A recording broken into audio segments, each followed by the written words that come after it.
It's the sound Jack Flack makes when you stab him in fucking Final Fight. I don't know what any of that is. Oh, Jesus, Ryan. Hey, listen, Commander Cookout Podcast, episode 151. I'm Brando. I'm here with Ryan, and we're going to the Arch of the EDH. We're going to the Arch of the Hurdy-gurdy birdie. Fucking stuff the turkey. What the fuck am I doing with my life? Oh, God. Okay. Hey, listen, Commander Cookout Podcast, episode 151. I'm Brando. I'm here with Ryan, and we're going to continue the Arc of the EDHNM by talking about a deck that we drank beer with last weekend. Now, hit our theme song!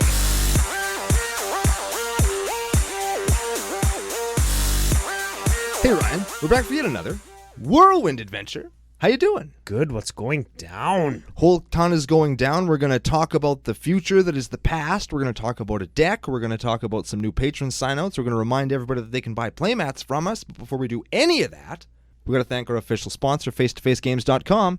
They're Canada's biggest Magic store. Yeah, you pretty much did everything that we had to do. Yeah, well, see you later.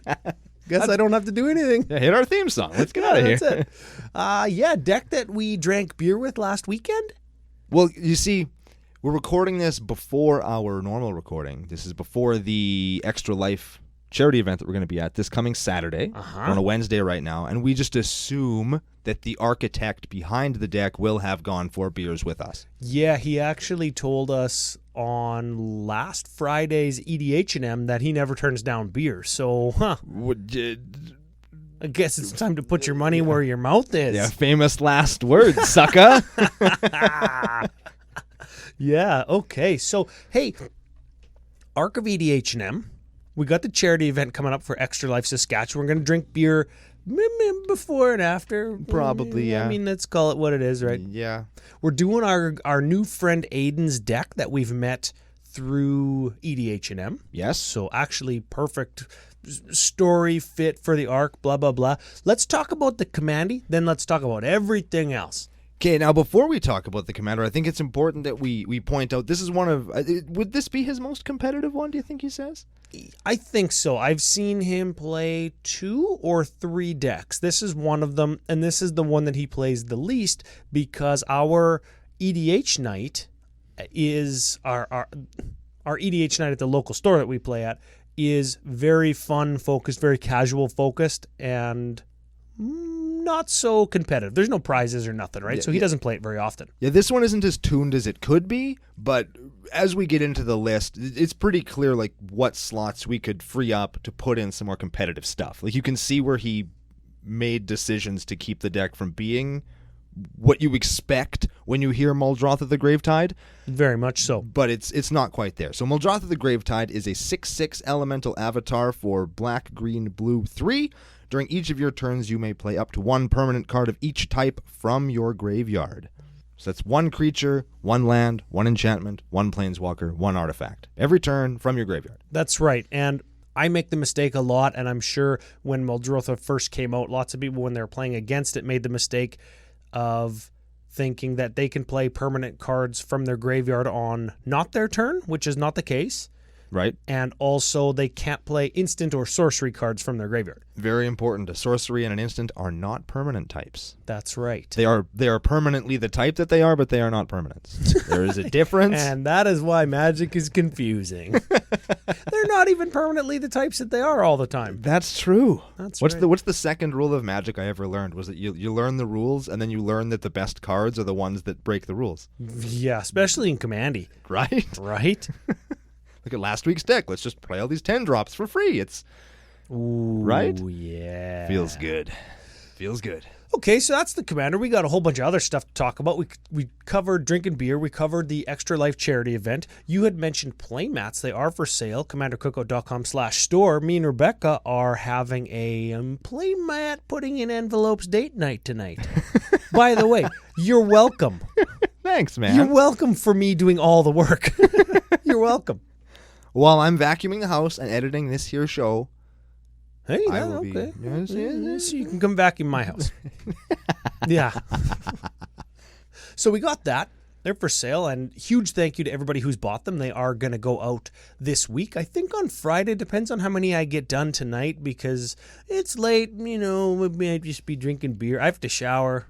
Yeah. This excuse, that excuse. Being presentable is for the week. That's just Oh, yeah. See the CCO pre-show from yesterday. Yes. Yeah, we told a little story where Brando was presentable for a, what would you call the...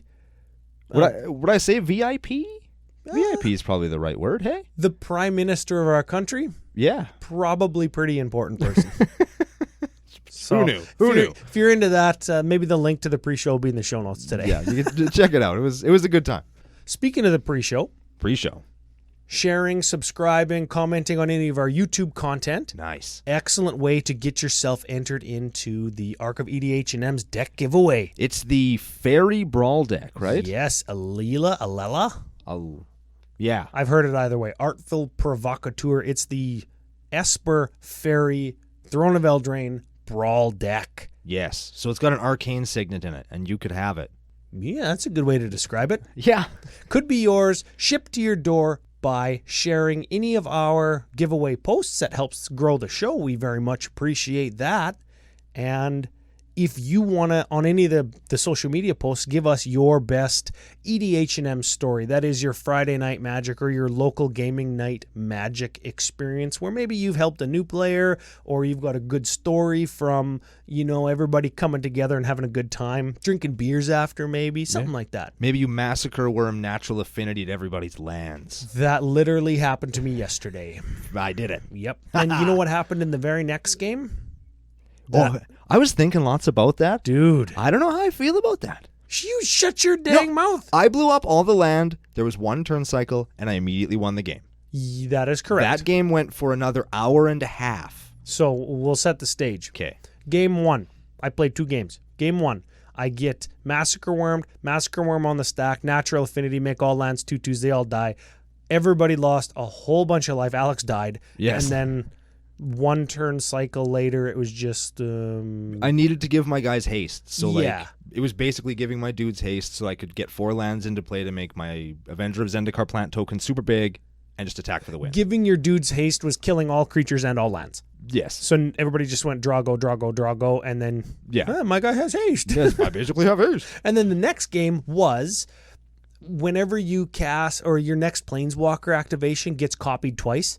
Yeah. So Smitty in superfriends.deck with a Johnny Vengeant Ultimate online minus destroy all lands target player controls. He goes triple it, destroy your lands, destroy your lands, destroy your lands. And then the game went on for like another hour and a half. Yeah. And you know how that game ended? Smitty did not win, and I lost to infinite turns on the back of Moloku and Mystic Sanctuary. The exact same way I lost when I played this deck for the last time, the deck that we're covering today. Oh, the tie-in is real. Oh, dude. I'm the king of segues today. That is good. I like that. There's a little teaser there. That's it. Fun.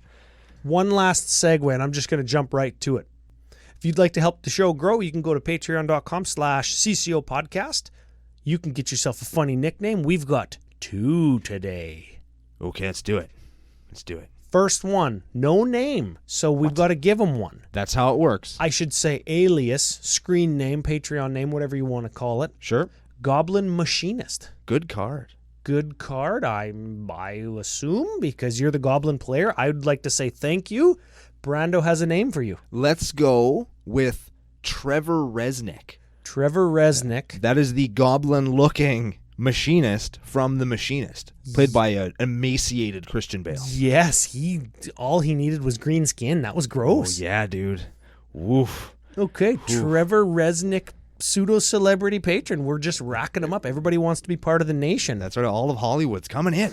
You got Batman now. That's awesome. And half of Major League Baseball. Yes. Yes. Second shout-out, Increased Pledge, I assume, to get a nickname. Oh, definitely. Yes. I don't know why people want these. No. Anthony Buckley. I'll bet you he tastes awful and he works. Just like Buckley's. Tastes awful and he works. Yep. Just like your mother. Oh. Got him. I don't know what that means. Wrecked. I don't want to know what that means. I don't either. Don't Google it. But there it is. Anthony Buckley's and Trevor Reznik. Welcome aboard. Very much. Oh, hey. Last thing from the pre-show. We talked about Patreon sign-up altars. Oh, yeah. Leave them in the comments of wherever you're getting this, or let us know on Twitter at CCOPodcast, at CCOBrando. Do you want Brando Christmas altars? I'm not very good, but I will try really hard. I have got markers that will make it very easy for Brando. Ooh. So if that's you, you let us know. We'll get some tokens, probably goblin tokens if it's you. Go. Yeah. Maybe plant tokens because you're an Avenger of Zendikar. Yeah.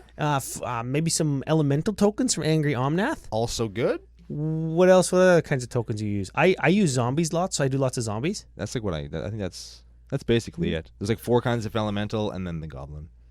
There it is. So let us know in the comments or on Twitter. Yeah, if I'd be happy to help out and take some of the weight off Orion's back. I just want to see funny Brando alters because you have a different way of thinking about it than I do. You just draw different stuff than I do. I just draw. I just do things. That's it. Art is just exploding out of every orifice of his body. That's how it sounds when I'm drawing. I actually make that sound. I don't want to know. Ooh, gotta mention before we go on any further. We forgot to mention it earlier. $25 gift card at face2facegames.com. Yeah. Yeah, you tag Face to Face and us in any kind of social media posting, and you get yourself entered to win $25 at face2facegame.com on your account if you have one. Oh, the last winner told me he messaged me and said what he was going to buy with it. I don't remember what it was, but it was something just hella jank. Oh, and good. I liked it, and I was like, oh, sick. That is awesome. I don't remember what it was. Sorry. It'll be something good, I'm Put sure. myself on the spot there. Shoot myself in the own foot. Oh. But yeah, if you want to win giveaway things, please enter to win. And it'll be good. CCO Brando, CCO Podcast, Twitter at tappedout.net, commandercookout@gmail.com, Facebook, YouTube, all those places. Help us, share us, grow us, and it could be yours. That's it. All that stuff could be yours. Should we do a deck? I guess. Let's do a deck. Okay, that's fine. Yeah, that's what we're here for. So we got Muldrotha, the Gravetide. You know what? I typed up the notes, and I always include the name of the commander right at the top of the document. And I typed in Muldrotha, the Gravetide by accident. So now in my head all the time, it's Gravetide. Nice. And if anybody's into maybe a gravy boat Christmas altar, just throwing it out there.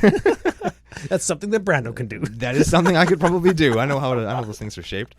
This was sent in to our friend Aiden from EDHNM. If you have a list that you take to EDHNM or one that you see at your local EDH night and you could procure the list of it, send it to us at any of the social media coordinates that I gave you a minute ago, or that are down or that you can find on Commander Cookout.com. Got there. I haven't said that. I missed that last week. Yeah. Oh, feels good. Thanks for the setup there, Ryan.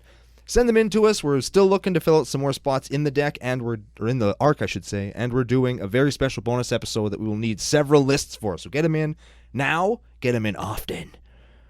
It's going to be great. I'm very excited. I'm stumbling over my shit. I wasn't lost for words. I was trying to make up a dirty joke, but I just missed it. It went whizzing by. All right, deck time. Deck time. All right, we'll start with creatures as we are wont to do. I would say we're going to do them alphabetically, but we're fucking not. Brando figured out on Tapped Out that we can mix them all up, so they're all mixed up. So I spent a long time mixing them up. I had a great deal of fun. We're going to start with Coiling Oracle. Simic, 1/1, Snake, Elf, Druid. What? Yeah, meaningful creature types, I guess. When it enters the battlefield, reveal the top card of your library. If it's a land card, put it into play. If it's a permanent card, put it into your hand. That's awesome. Yeah, I'm surprised it didn't screw any of those words up. Me too. Good on you, man. Yeah, that's it. No beer today yet. Give us time. Next up, we have an Azusa, Lost But Seeking. 3 mana, Creech. You can play 2 extra lands. She's real good. Yeah. I like the new art better than the old art. What do you think? It's fun. I've actually altered both of them. They're fine. Which one's easier? Yeah, I don't know. That's all I got. How about the Littlest Planeswalker?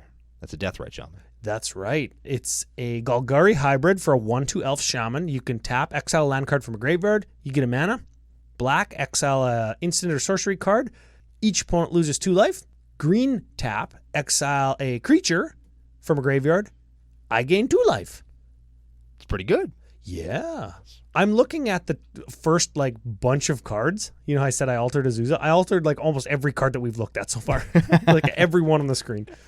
How about Corsair of Crewfix? Oh, I like this one. I don't actually own this card. This is a 2/4 for 3, so it's getting pretty cool already. Play with the top card of your library revealed. You may play the top card of your library if it's a land. When a land enters the battlefield under your control, gain 1 life. So I'm going to shorthand that with just by calling it landfall. If I say landfall, gain 1 life, everybody knows what I mean, right? I hope so. Okay. Yeah, at this point, I'm sure that people get that one. Corsair of Crewfix is fine. He doesn't make you play an extra land. which always confused. I always thought that he let you play the land off the top. I just effing tease you with it. Yeah, you know what? It's like, well, you can. Well, you can play it, but you can't like play it and then play it again, which is bullshit. Yeah, that's right. You can play it if you don't have one in your hand, which is like good. It's fine. Yeah.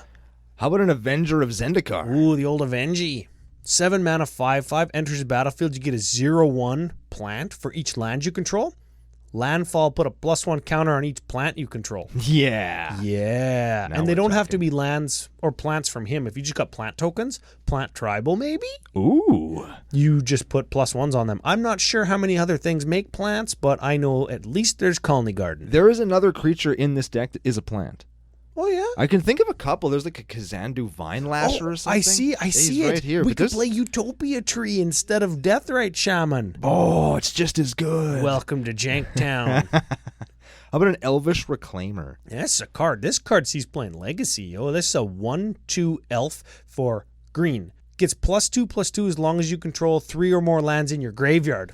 You control them in your graveyard. You know what I mean. I do. Pay 2, tap, sack a land, search your library for a land, put onto the battlefield, tapped. So essentially that is like a crop rotation for 2. So he's shitty crop rotation. He's a 3/4 crop rotation if they got like a Tarmogoyf. I guess that's fine. Well, that's pretty good. It's fine. That's like a 3/4 crop rotation to find you your Caracas if they've got a fucking Merit Lage. Good. Yeah, okay. Yeah, all right. he's a good card now, right? There we go. He's a little better now, yeah. How about Dread Presence? This one is one that I wish I could play in my lands deck. We mentioned that we both have decks similar to this on the pre-show. So this is a 3/3 for 4. Whenever a swamp land falls, you choose one, right? Draw a card and lose a life, or it deals 2 damage to any target and you gain 2 life. It's just swamp landfall. And I mean, you could play Urborg, Tomb of Yawgmoth to make all swamps. You know? Yeah. But this is like, I don't know. I don't want to play just an Urborg. I'll cut my only basic swamp for an Urborg, then I can't find anything if I have to find a basic. That's sucky. Ooh, yeah, that's terrible. That's not the best. I always think this guy's an enchantment. Like when you look at the picture, it looks like an enchantment, and when you read the name, it's like an enchantment. Dread Presence seems a little bit like an enchantment. He's a nightmare, and that is a nightmare looking card. Yeah. You know, it looks like Slender Man, kind of, hey? It looks like Groot. It looks like a spookier Groot. I'm not even going to try to combine those words. Let's just keep going. How about Jaddy Offshoot? Jaddy Offshoot is a 0/3 for green defender, landfall, plant. Landfall, gain a life. We can do better. Yeah, but you know what? For an EDHNM deck where I'm not going to like run some of the stuff we talked about, you know what I'm saying? Yeah. This is fine. This is fine. You know what? In the long game type decks that we see that have not very compact combo win conditions, this is fine because it's going to keep you from dying. Sure. Especially in this deck where you've got like another thing that we're going to talk about. We've got an Eternal Witness. Everybody knows Eternal Witness. Gets you a thing back, yeah. How about a Lazov the Multifarious? This is a novel. He just costs what? He just costs blue-black, hey? Yeah. 1/3 shapeshifter. When he enters the battlefield, surveil. So you look at the top one and you can put it on top or into your graveyard. And then you can pay X and he becomes a copy of target creature in your graveyard with converted mana cost X, except its name is still Lazov. And he keeps that ability. Yeah. So you just enter the battlefield, surveil something into your graveyard, and then he just becomes the best thing in your graveyard. That's pretty good. But you can keep doing that for as many times as you want.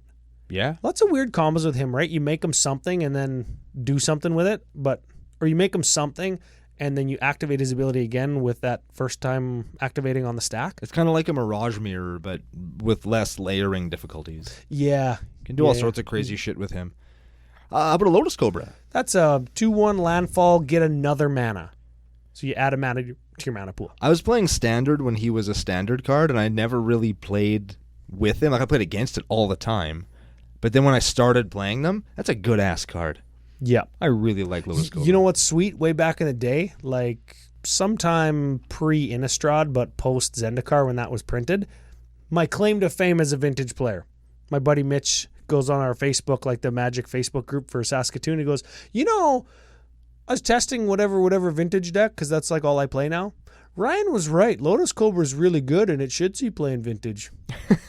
it has since fallen out of favor, but you know what? For like 1 month ever, I was the smartest guy in Vintage. Way to go, man. That's it. All right, we got this. Below. Yeah, fucking damn it, this card. The last 2 times I seen this card, I got killed by it. Duh. I guess that's why it was good in Standard in Kamigawa days, too. So it's a 2/4 Moonfolk Wizard for blue 4. We've never played this in a deck before. We have not. Sorry, I think I might have just been quiet there. That's fine. I was pretty far away from the mic. Flying because it flies, apparently. Moonfolk fly, apparently. That's the thing. Okay. Yeah. 1, return a land you control to its owner's hand. Put a 1/1 blue illusion creature token with flying onto the battlefield. Neat. You get the Spanish one, you makes it 2/2. Just FYI. Really? Yeah. Cool. It was a misprint in the Spanish or Portuguese language. Yeah, card laid, card played, I always say. How about Grazing Gladeheart? 2/2 for 3 landfall, gain 2 life. We can do better than that. But again, it speaks to the keeping the power level of the deck. Yeah, see the caddy shooter, whatever it was called. Yeah, how about Obnix the Fallen? 3/3 for 5 landfall. Put 3+1s on them, and target player loses 3 life. It's pretty good. I like that it's landfall. Somebody loses 3 life. You know what I like better than that is landfall. Each opponent loses 1 life, because it's still 3. But it's 3 to everybody, so everybody's ticking down. I don't know, this was before EDH was a format. That's right. Sickest play I ever saw. F.U. Jewel goes some kind crazy landfall thing and makes his Obnixilis, who is a demon, by the way, creature type. He plays like 6 lands in a turn or whatever, so his Obnixilis gets like +18/+18. So it's a 21/21, and he goes to Evan. He looks at him sideways. He goes, "You got any flying blocks?" Evan goes, "No." Joel goes, "Take 21." And Evan's just like, "Oh, dang, I guess I got to take 21. So he took it all. And he fucking died. And then Joel goes, "Pass the turn." And then he goes, "Evan, you're an idiot. Obnixilis doesn't even fly." I did that to Little Ben at Legacy one time. Man, sickest play ever. I did all the time with Putrid Imps in Legacy. Don't they fly? When you have Threshold, but if you don't have Threshold and you're just swinging with a Putrid Imp. Dirty so mind good. games. Next up, we have an Oracle of Moldiah. I think everybody knows Oracle of Moldiah at this point, hey? Yeah, you can play 2 lands, and you can play with the top card of your library revealed, and if it's a land, you can play it. So you can go land off the top, unlike Courser of Krufix. Correct. Rampaging Baloths. 6/6 trample for 6 landfall, get a 4/4 beast. Reclamation Sage. ETBs, destroy target artifact or enchantment. Is that an elf? What is that? That is an elf shaman. It is an elf shaman. Yeah. Now, I'm not sure about this one. This one I don't get in this deck. Risen Reef. Okay, let's give it a read here. This is a 1/1 elemental from M20 for blue-green 1. Whenever Risen Reef or another elemental enters a battlefield under your control, look at the top card of your library. If it's a land card, you can put it onto the battlefield tapped. If you don't, put that card onto the battlefield. Put the card in your hand if you don't. If it's a land, it goes into play. If it's not, it goes into your hand. Oh, if you don't put that land onto the battlefield, it goes into your hand. Kind of like Coiling Oracle. Exactly. It turns all of your elementals into Coiling Oracle, but the only elemental we've really talked about so far besides Risen Reef is Muldrotha, and I think there's one other one coming up. What about Avenger of Zendikar? And Avenger of Zendikar, but like that's I don't know, it seems pretty, medium when there are things that can get you more elemental creature tokens. And I would know. Yeah. Okay. Let's continue on. Maybe we'll find reason for it. We have a Sakura Tribe Elder, everybody knows that one. Sack it, get a land into play tapped. Ramunap Excavator, it's a Crucible on legs. Plays a land from your graveyard. Super important in a deck like this. Absolutely it is. Sidisi Undead Brazier. Sidisi Undead Brazier, as you say? That's right. 4/6 D-Touch for 5. It exploits when it ETBs, so when it enters the battlefield, you sacrifice a creature. And when you do, you can search your library for a card, put it into your hand. Would you find a Gitrog monster? I could. It's in the deck. Is that alphabetically? Actually, no, it's not. No. So it's a 5-drop 6/6 with Death Touch. Ooh, I play this in my lands deck. 6/6s love their Death Touch. Yeah. At the beginning of your upkeep, sack a land or sacrifice Gitrog monster. You can play an additional land during your turn, and whenever a land goes into your graveyard from anywhere, draw a card. From anywhere. So if you discard one or mill one, you're drawing cards. Very much so. Yes. All right, next up we got a Sylvan Safekeeper. Good way to sacrifice your land to draw cards with your Gitrog to play extra land because he is a 1/1 for 1. This is a powerful card in CEDH to go along with your Gitrog and your Sidisi. Aiden, you dirtbag. Sacrifice a land, target creature gains Shroud until end of turn. Yes. We have a Solemn Simulacrum. It searches for land and draws you a card.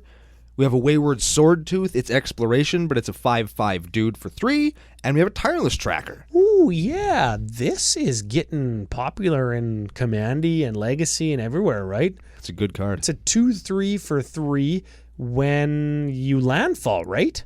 Yep. Landfall, investigate, and what that means is you get a clue token that has 2, sacrifice it, draw a card. And whenever you sacrifice a clue, you put a +1/+1 counter on it.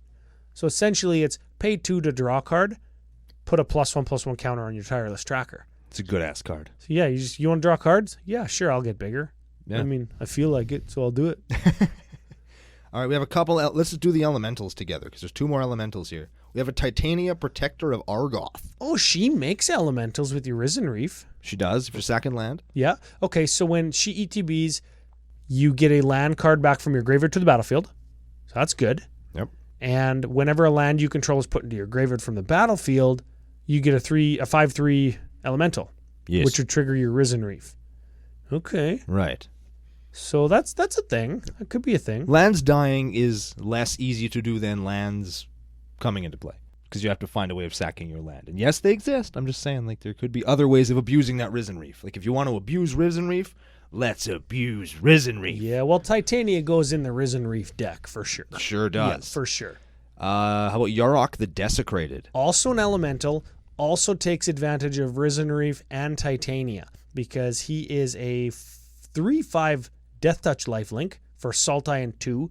And if a permanent enters a battlefield, causes an ability that you control to trigger, it triggers twice. Let's get real for just a second. What the fuck is that picture supposed to be? Is that a sliver with like a pizza bread that it threw up in the air and it landed on its head and now it can't find its way out and it's stumbling through some kind of spidery cavern? Like, what is that supposed to be? It's a pokey elemental. What I said is just as accurate as what you said. That's true. If you have any idea what Yarok is supposed to be, get at us. Next up, we have Tatyova Benthic Druid. It's too bad she's not an elemental. I don't know, whatever. 3/3 for 5, Merfolk Druid. Landfall, draw a card, gain a life? What the hell? What were they? And it's an uncommon. Yeah. Just shut up, Tatyova. That's absurd. And the last creature is a trophy mage. This ETB searches for a artifact with converted mana cost 3. I assume that's for your Crucible of Worlds, right? Most likely. We'll figure that out when we get to the artifact section. For right now, we're going to hit some instants. We could probably clump the ones that are synonymous with Sultai EDH, and then we can talk about the couple land ones after. Sure. So we talk about Abrupt Decay, Assassin's Trophy, Cyclonic Rift, Worldly Tutor, and Mystical Tutor. Ooh, okay. And then the land relevant ones are the aforementioned Crop Rotation, instant for green, additional cost, sack a land, then you search your library for a land, put it onto the battlefield, untapped. So switch that forest for a Gaia's Cradle. Not terrible. Yeah. I've kind of done that before. Switch that Imprisoned in the Moon creature that you have for a Gaia's Cradle. You could probably switch anything for a Gaia's Cradle, and that's sure pretty good.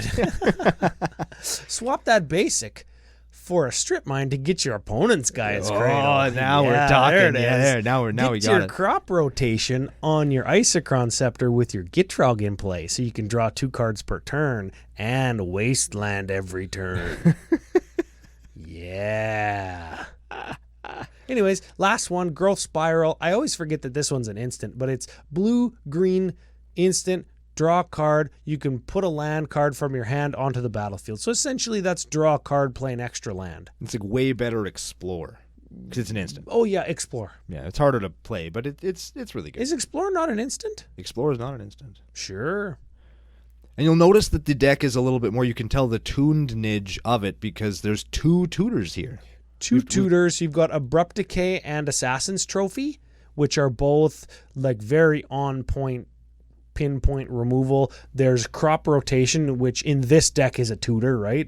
Yeah. You're just going to get the land that you need. Your Strip Mine, your Maze of Ith, your whatever utility land is going to keep you from losing, usually. Yeah. And then it's going to Rift. Because Rift. Because why not? Because fuck you. All right, for sorceries, we've got a Green Sun Zenith. We've got a Maelstrom Pulse. We've got a Splendid Wreck, which is a standard in all lands decks. Yeah, well, give it a read here. Return all land cards from your graveyard to the battlefield tapped. When you have a Tatiova, when you have a Risen Reef and a Titania, that's going to bring all your lands back. Or a Rampaging Baloth, or there's lots of cool stuff to be doing with the Splendid Wreck. I at EDHNM last week, I Risen Reefed into a what's that enchantment I like so much? Squandered Resources. Yep. And then I sacked like all 13 of my land. To get 13 mana. And then I played Splendid Wreck with a bunch of it, got all that land back, made a whole bunch of elementals, because I think I had, it was either an Omnath or that enchantment that gives you 2/2 elemental whenever a land comes into play. Yep. So like I got like 27 elementals and drew like 40 cards. It was insane. That's land deck doing land deck things, right? Yeah, man. Splendid Wreck facilitates all of that for sure. It sure does. We got a Sylvan Scrying. Sylvan Scrying gets any land out of your deck. We should say that, right? Into your hand. It gives you any land you want to your hand. Yeah.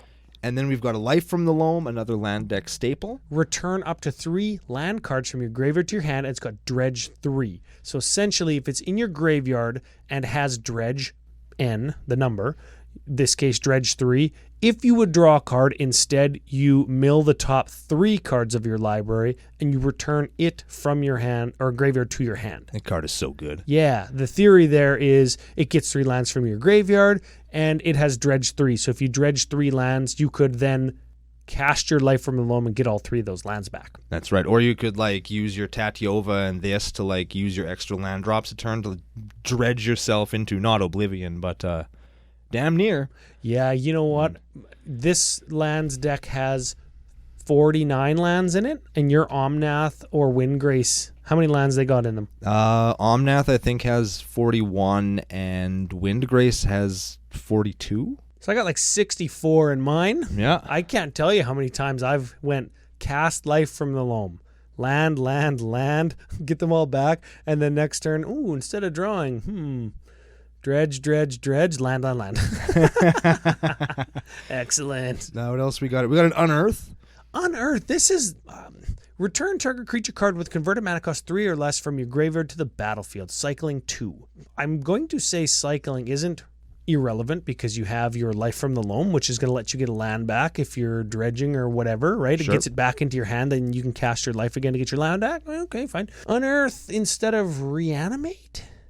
Maybe it's just what he had. Maybe it's what he had. What can you get back that has mana cost 3 or less? Eternal Witness? Azusa? Okay, yeah.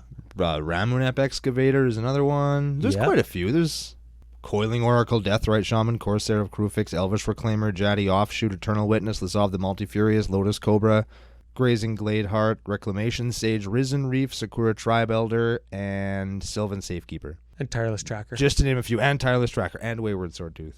And Trophy Mage. Lots of stuff. Just to name a few. Yeah, just to name a couple of cards you can get back with it. It's fine. It's a fine card. What's our last sorcery? Scapeshift. Scapeshift. Yeah, that card's going to win you the game. Yes. So essentially, 4 mana, sacrifice any number of lands, search your library for that same number of lands, put them onto the B. Tapped. Doesn't matter. Doesn't matter. It's going to win you the game. It's good with... I mean, you can't play Valakut in this one, but I believe we're playing a Field of the Dead. Yep. Which will make you a whole bunch of zombos to win the game with. Let's look at a couple enchantments that may or may not win us the game if we Scapeshifted or Splendid Reclamationed. We've got a Retreat to Hagra and a Retreat to Kazandu. But I think Retreat to Hagra is the one that we're looking at. Very much so. Enchantment, black, 2. Landfall, target creature gets +1, who cares? Other ability, you could choose either or. Each opponent loses 1 life, you gain 1 life. There you go. So just sacrifice all your lands, get them all back with Splendid Reclamation, or sacrifice them to Scapeshift and then sacrifice all the new ones and then get them back with Splendid Rec. Yeah, if you can cast either of those cards, you're probably going to win with this deck. Yes, that is the deal. Retreat to Kazandu is the other one. It gains you life or puts +1/+1 counters on your dudes. Again, it's one of those cards that's got some life gain in it. I think that you could probably just dump that for something that's just got a little bit more ass-kicking power. If you want to beat wholesale ass, you don't need to gain life. Yeah, you know what? The only thing I'm looking at is Retreat to Hegra and Kazandu both give a creature +1 power on landfall. There is times where I've got up my 1/1 and somebody's at like 13, and I go Retreat to Hegra, Scape Shift, give my guy +14/+14, kill you. Like that is a thing. I have pumped, I think, one time ever with Retreat to Hegra. I've pumped one time, or one time I remember I cracked a fetch land on my opponent's turn to give my guy +1/+0 and Death Touch with Retreat to Hegra, like as a combat trick. Utility. That's a thing. It's all good. What else we got here in Enchantments? We have Exploration, lets you play an additional land on each of your turn. Yep. We have a Sylvan Library, and while it does have a novel of text on it, I think we all know what that does. Yeah, it means draw 3 cards, take 8 damage. How about Trade Routes? Ooh. 1. Return target land you control to owner's hand. Fine. All of the landfall gain a life doesn't look so bad if you have like landfall gain a life, Lotus Cobra, and all of your play extra land stuff, because your Lotus Cobra is going to give you the 1 mana that you need to bounce that land. If you can play 5 or 6 land per turn, which is not, I mean, that's not unrealistic if you've got 6 or 7 things that let you play extra land. Yeah. Right? So all of a sudden, every land drop's gaining you 1 or 2 life. It's like, or a 4/4. Or it's draining your opponents for 1. Yeah, that one's really good. And you know what? That one actually gains you life too. Like drain 1, I gain 1. Ooh, not terrible. It's not too bad at all. Other ability, 1, discard a card, draw a card. If you discard that land to draw a card and you're just going to get that land back, ooh, yeah, yes, that's wrong. also good. Yeah, pay 2 to discard a card and draw a card, and yeah, it's good stuff. Other enchantments we have Animate Dead, Dance the Dead, Necromancy. Those are all reanimate cards. We're also playing Phyrexian Arena. At the beginning of your upkeep, lose a life and draw a card. Very good. And lastly, we have a Pernicious Deed. Ooh, this is interesting over top of like Damnation, because it's an enchantment you can, like, it's a permanent. You can play it from your graveyard with Muldrotha.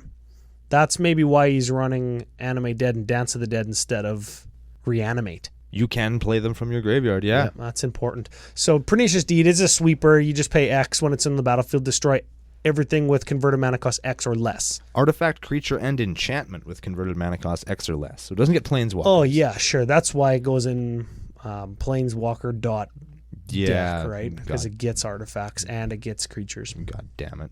There are 3 artifacts. Oh, baby. And you're thinking, oh, I already know what they are. You do, but there are some noticeable excludes here, and you'll know what they are right after we're done doing all 3 of these cards. Crucible of Worlds is the first one. Land from your graveyard to the battlefield. Horn of Greed. Any player plays a land, draw a card. Zurin Orb. Sack a land, gain 2 life. Great way to get all your lands into your graveyard at one time. Yes, sir. What are we missing there, Ryan? We notably do not have something like a Lotus Petal, which would sort of count as an extra land drop, because it's a 0 drop that you can sacrifice to get a mana of any color. And you could do that once every single turn if you have a Muldrotha out. What I like better in a Muldrotha deck, Lion's Eye Diamond. Yeah, because you don't need no hand. No hand, because you just play your permanent cards from your graveyard with Muldrotha, sack your Lion's Eye Diamond, discard your hand, get 3 mana of any color. Now, both of those suggestions are a big FU to the budget. But you know what? Yeah, one is like a $12 FU, and one is just like... Yeah. How much is a Lion's Eye Diamond right now, Ryan? Like $350 or something. Let's look it up. It's like $200. It's fine. 200 USD. Yeah. Oh. Not so friendly to the budget. That's like 7,000 Canadian. Yeah, at least. At least the exchange rate's much worse than it used to be. They might be more. We don't even know. All right, last non-land section of the deck. We have Planeswalkers. There's 2 of them. We have a Kiora the Crashing Wave. She's a 2 loyalty 4 mana Planeswalker. I don't even know what the hell. What the you shit? You +1 her until end of turn. You prevent all damage. It would be dealt to you. Just be dealt. Dealt to and dealt by target, permanent, and opponent controls. Good for stopping things like Impact Tremors or Perforos. Sure. Very good. You can also -1 her to draw a card and play an additional land this turn. That's Explore. and the -8, you get an emblem with at the beginning of your end step. You get a 9/9 blue Kraken creature token. That's a 5. Is that a 5? That's 100% a 5. That's much better than 8. Yes, but she starts at 2. Yeah, might as well be fucking 8. All right, next Planeswalker, we have another exact same casting cost. Blue-green 2, except this is a 5 loyalty Planeswalker. Ooh. Intamio, Collector of Tales. Spells and abilities your opponents control can't cause you to discard cards or sacrifice permanents. We were talking about this card last night, and we couldn't think of the damn card. Yeah. Here it is. That's her static ability, and she's got a plus. Choose a non-land card name, then reveal the top 4 cards of your library. Put all cards with the chosen name into your hand, and then the rest into your graveyard. And you bin the rest, yeah. Well, you bin the rest, so that's kind of cool. You just name something that's not in your deck and bin 4 land, draw 4 cards with your Gitrog. Yeah. I don't hate that. Not bad at all. Okay. Then you can -3 it to return target card from your graveyard to your hand. Or you just plus her and you're like, okay, I'll name Splendid Wreck. And it's not there because you have 99 cards in your deck. And you just bin your 4 lands and you just get 4 closer to your Splendid Wreck. 4 closer to the Splendid Wreck that you wanted. Whoa. Okay.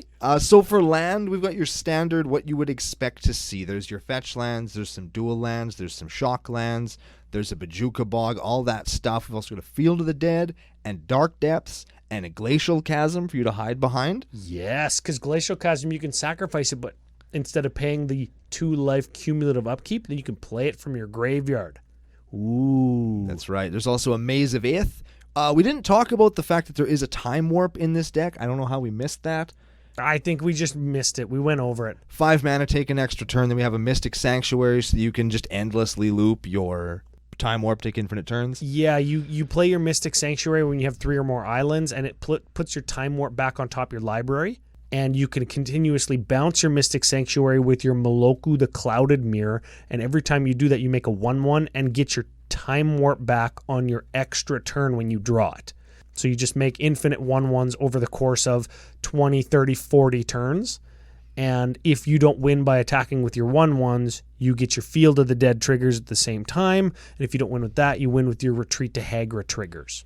That's it. Got your Strip Mine, Thespian Stage to make your Dark Depths into something with 0 counters to make a 20/20. That's right. We got a Urborg Tomb of Yawgmoth to work with your Dread Presence. We got a Volrath Stronghold because it's just effing good. And we have a Yavimaya Hollow probably to protect your Muldrotha. Yeah, I like regenerate target creature on Yavimaya Hollow better than I like Mystifying Maze, which is like the Maze of Ith that you have to tap 4. Yeah, the Maze of Ith that sucks. Yeah, I'll block with my 6/6 commander and then just regenerate it or prevent all damage to regenerate it, right? Yep. Regenerate it instead of paying 4 to blank your creature. Yeah. That's fine.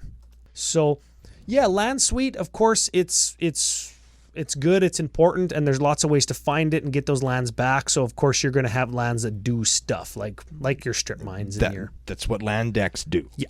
Yes. So we were talking about this a little bit off air. We'll get into a little bit now. I have a deck that's remarkably like this in Windgrace. Ryan has one in, I think it's Child of Alara, right? It is, yeah. So we both have lands decks.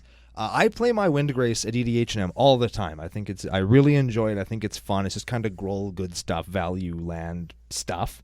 I don't know how often you bring Child of Alara. I used to bring it frequently when EDHNM became bigger and bigger, and we really wanted to, personally, you and I really wanted to make sure it stayed fun and casual and without a whole bunch of like instant combo win type decks. I stopped playing mine because I play ad nauseum in it with 63 land. I just draw my entire deck and then win. Yeah. That's how you do it. Now, we talked earlier about how like this is one of Aiden's more powerful decks. He doesn't play it as often. It is a little bit more tuned. And we were talking, and we think that this one is about as tuned as you want to get. Like we like at our EDH night. And he could tune this thing up to be a monster with nothing but money. You know, like it just costs money. It's easy to make the cuts. It's not like the deck is so tightly woven you can't fit the really busted ass shit in here. But he could. Yeah. And you know what? I've got a couple notes here for anybody who's venturing out or wants to start their own EDHNM type scenario. And the first thing I want to start with is players out there, I'm addressing directly to people who sit down and want to have the conversation before the game like we're supposed to do, and somebody who says, I've got OG duels in my deck, or I play duels and fetches, and then somebody else saying, well, that's too competitive. Those people are wrong. I think that those people are wrong. If I have dual lands, I'm going to play them, and I can't say that my deck goes from mid-tier power level to top-tier power level because I'm running Underground Sea instead of Watery Grave. Like, that's not true. That's 100% not true. So while duels and fetches make my decks better, I think that's irrefutable. True. They don't make it so much better. So the only reason I wanted to mention that is because one of the things that does make a CEDH deck is a tuned, optimized, efficient mana base. Yes. And this deck is getting there because it runs fetches, it has OG duels, it's got your strip mines, it's got like a Dark Depths, that's like a $40, $50 card, right? It's got the lands. It's got the stuff that it needs to be a CDH deck. It's just missing some of the cards that make it do that. Yeah, so when Aiden sits down, it would behoove him to communicate that. Remember, communication is key in the Arc of EDHNM. It would behoove him to say, I'm running OG duels, but it's not a tuned CEDH like stacks lock you out Muldrotha deck. Yes. Which is great. And then usually, with my experience anyways, the next question is, well, what power level is it? People say, oh, it's a 7 out of 10. Everybody's deck is always a 7 out of 10, by the way. Yeah, fuck, right? Every single Everybody's person's deck is always a 7. Or, you know what else it could be? A 10. You know what else it could be? A 2. It's like you knew what I was going to say. It's like we've had this conversation before. Right? You could just draw every 6 and 7 drop in your deck and no land, and your deck is a 2. And that could happen 3 or 4 times in a row in the same night. Absolutely, right? It could, yeah. And you could be playing in a tuned meta with a CEDH pod, and you could just draw your 6 drops. And just get wrecked. Right? Yeah. Or, like I've done in the past, I could just curve into, Torpor Orb on turn 1, and then Lord of Tressorhorn on turn 2, and then Infect and Chandra's Ignition on turn 4, and my, air quotes, 2 out of 10 Lord of Tressorhorn deck killed you on turn 4. Yes. Like, what power level's that deck? Yeah. Right? It's certainly not a 10, and that's why I'd like to propose that everybody, when they have this power level conversation, they stay away from numbers. It's not about what your deck... All EDH decks can do powerful shit. That's the point. That's why we like playing EDH. That's the point of EDH. Yeah, that's why we're playing That's why we're not drafting, bro. Yeah, every deck can do insane powerful shit. It's the consistency with which it does that insanely powerful stuff early in the game. Yes. That's what makes a deck more competitive and powerful. How do we achieve that? We achieve that with efficient tuned mana bases. So we covered that, but that's not the only thing. So how else do we do that? Stuff like that isn't in this deck. Your mana rocks and things that give you more mana than you pay to play them. So that's Sol Ring, which we've kind of just unified with. It's synonymous with the format. So everybody's okay with that because it's the only one, but it's not. There's Mana Crypt, Mana Vault. There is at least 3 really good mocks and another one that's fine. Lion's Eye Diamond, Lotus Petal, Grim Monolith. I'm going to say Basalt Monolith just because you can combo with it with a bunch of other cards. Those are the ones that are going to significantly put you ahead on resources and let you do something in the game before anybody else has a chance to play Magic, essentially, right? And if you're rocking all of those, it's like the turn 1 Sol Ring deck, right? Or not deck, but play. If you go land Sol Ring, your turn 2 is your turn 4, and you are ahead of everybody. Yes, politically, you've completely blown yourself out of the water, but having more mana than everybody else makes your deck better than everybody else's at that moment in time. Yeah, usually the person that spends the most mana or does the most things with cards, I'm going to get back to that in a second, is the person that wins the game. The person that does the most game interactions wins. So, okay, we've covered tuned mana, we've covered fast mana or resource accumulation very quickly. The next one that we can ask players about in this pre-game conversation is how do you win, or without saying, hey, what combo do you win with so I know how to beat it, right? You can say, how compact is your win condition? Is it 2 cards like Painter Grindstone. Painter Grindstone, exactly. Or is it like, do you attack with creatures to win? Because attacking with creatures usually means you need to attack with a bunch of them.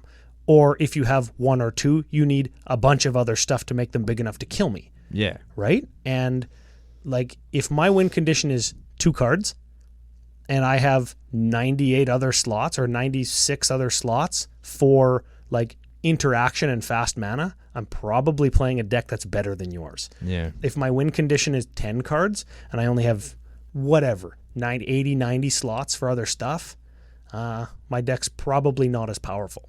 And the last one is going back to how many interactions you have. How many counter spells do you run? Or how many pieces of fuck with my shit do you have?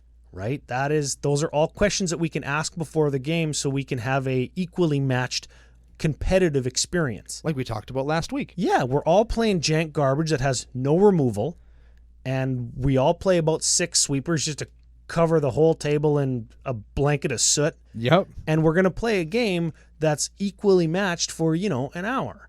Yeah. Instead of, my Muldrotha deck's like a 7 and it's actually a 9, and everybody else is playing their 7s and they get ranched and the game's over in 4 minutes. Here's what happens when you sit down with a Muldrotha and say it's a 7. The first time I ever played against Aiden, he played this Muldrotha deck, said it was a 7. I didn't believe him. I played Krenko and I wiped him out on turn 3.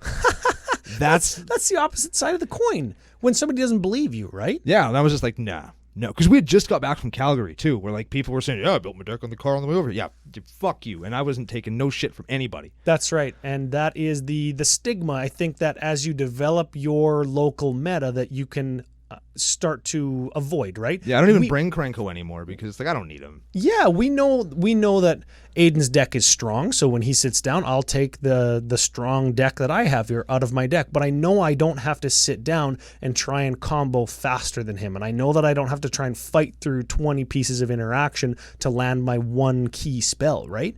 And that makes for when we're playing with a bunch of people who don't have the budget or the play experience that me and Aiden do or you and I do, we know that that's going to be made. We know that that's going to make a funner game. Correct. We talked about this off the show too, and we might as well just mention it while we're on the thing. When you have decks like I don't want to say like this one because this one I think is of a very good power level for having fun games. When you have somebody that brings the powerful decks every week, and you have people that have the decks that are just about there, and they start ratcheting the power level of their deck up to match CDH player, right? And they want to get into those CDH games, but they only have 1 or 2 decks that are good, and the rest of them are kind of ratchet or jank. And then you get back into the I don't want to say the normies, but you just go back out into the wild with the rest of the pods that you usually play with. Now you have this just about CDH deck, and now you've and it's your only deck, so you're going back to play with the normies. Yeah, and now it's become parasitic because now everybody's got to rise to match you, and all of a sudden all of that kind of fun stuff is gone because everybody has to run 38 counter spells and 22 different pieces of card draw and removal, and now you're and just 2 card win cons. Yeah, and everybody's running Painter's Grindstone. So we've got we've got 3 CEDH players in our meta, hypothetically. And then Aiden sits down with his fairly powerful CEDH deck. Fairly powerful deck. Yeah. Over the next couple weeks that he likes to play CEDH with these guys, he starts to switch this out, make it just a little bit better. He goes back into the normie meta, and he just ranches everybody, so everybody else is feeling like they don't want to play with him, or they have to up their power level to compete. And then the barrier to entry, the barrier for new people coming into our meta is that much higher. And you don't want that. I don't think that you do. Yeah, I would argue that you don't want that. You can have competitive, fun-ass games that don't cost you $3,000 and aren't people just sitting around flicking cards at each other until somebody lands 2 cards and wins. Yes. Until somebody can go Flash Hulk. Yeah. Yeah. The At games least are with Flash Hulk, that happens on turn 1. That's but games can be just as engaging and just as much fun as long as you're all on the same level. And I think that this deck is on the level, and it could be one of the upper levels if you're going to go out there and just play a game of Magic, but you want to do some more powerful stuff. I very much like that. Yeah. Do you suggest that somebody has, when you get a deck to the level that this Muldrotha deck is at, do you suggest that a player would build a second deck? Like a lower powered deck? If this was my only deck, I would think I would maybe build another one. Not that like this thing isn't like a battleship blow you out of the water thing, but I think it's more powerful than some of the other decks that I've seen at EDHNM. I agree. Like of a marked departure of how strong it is compared to some of the other ones.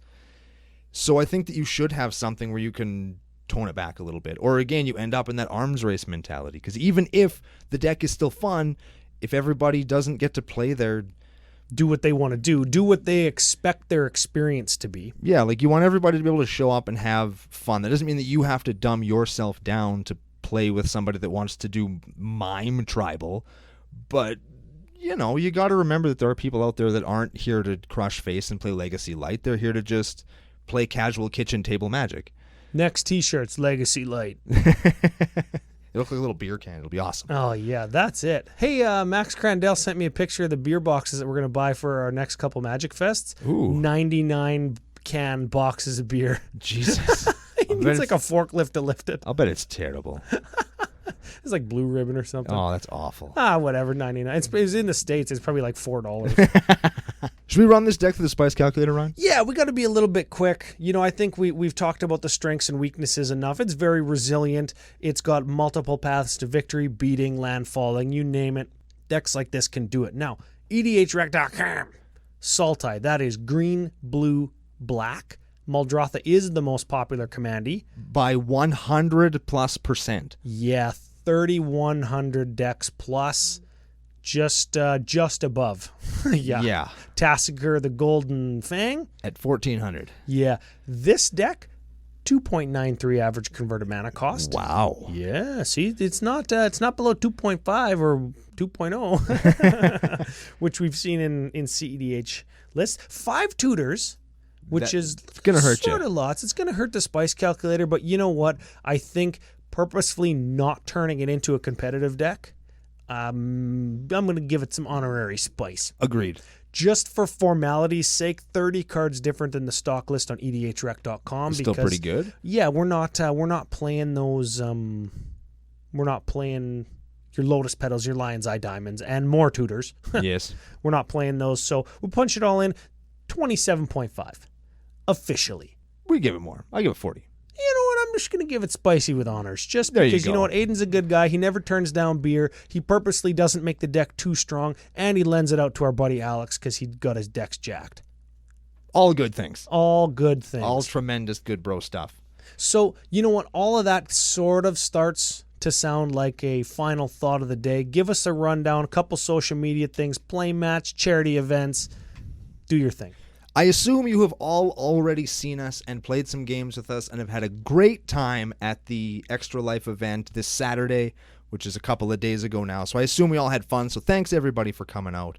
If you want to get entered in to win our Fairy Brawl deck, you can check out any of our social media coordinates. They're in the show notes down below or at CommanderCookout.com. Check any of our contest giveaways. You can get entered to win that deck, plus the $25 gift card for FaceToFaceGames.com. They're our official sponsor. Thank you very much to them for having us around and for keeping the windows open and the lights on. They are Canada's biggest Magic store, in addition to being some pretty good guys. Tag them, tag us in the same post on some kind of social media. We'll get you in to win some money over at the site. You can buy yourself some jank stuff or possibly get yourself going towards some kind of sweet foil scalding tarn or something if you just win over and over again. And it could happen for you. It could.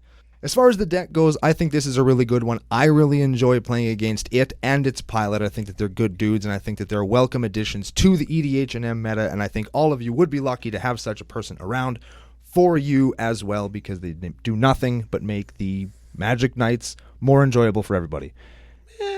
And really, that's what we're talking about on the Arc, and that's what it's all about. So kudos to Aiden for doing that and building this deck and sending it in, and we are going to be back with another one just like it on the next episode of Commander Cookout Podcast. Hit our theme song!